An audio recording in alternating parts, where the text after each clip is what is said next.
So today I'm going to talk about the scientific method and the steps that it includes. The first step I'm going to discuss is making an observation. Oftentimes people are always curious about the answers to solving problems and figuring out why something happened. The second step is forming a question. So in this step, after the observations, you're going to create a question that converts a general wonder or interest to a channeled line of thinking.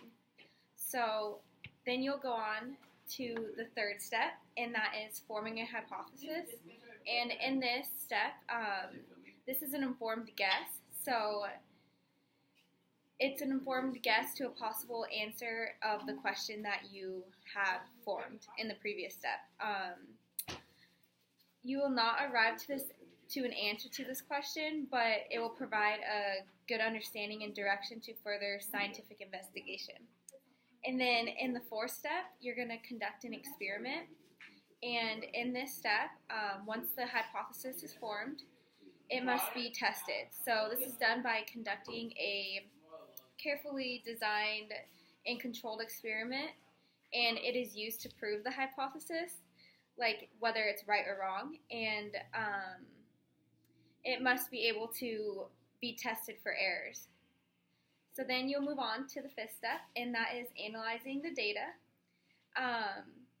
As the experiment is conducted, it is imperative to record the results, and it is necessary to conduct several trials to just ensure that the results are constant and that they are proving the question that you have formed in the hypothesis. And then after that, you will analyze and conclude the strength of the hypothesis to make sure it is proven.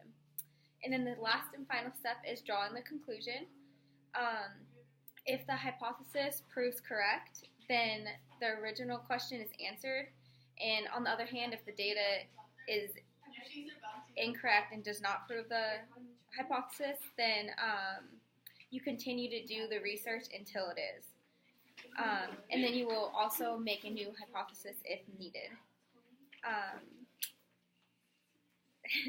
So now I'm going to talk about deductive reasoning and inductive reasoning.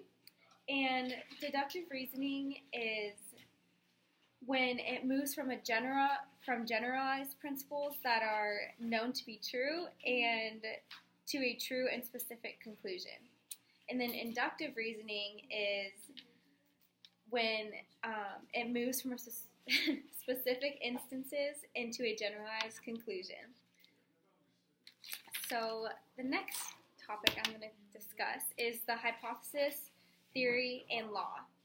So a hypothesis is a statement that can be tested, and for example, say the statement "a watched pot never boils" is a valid scientific hypothesis because we can test it and find that in this case it's not true, and it is supported by the evidence. And then a theory is a general principle or body of principles that have been developed to explain a wide variety of phenomena. A scientific theory is not a wild guess. This must be consistent with known experimental results, and as new knowledge is gained, theories are refined to better explain the data.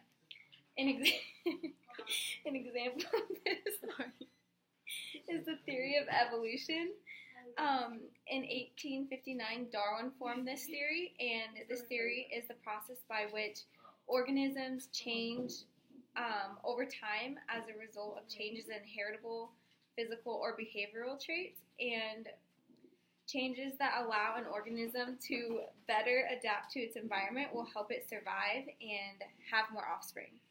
And then the last term is law, and this is a mathematical relationship that is consistently found to be true. An example of this is one of the most famous laws in physics, created by Einstein, and it's E equals mc squared, and the c refers to the speed of light in like a vacuum. So that's what we were going to talk about today.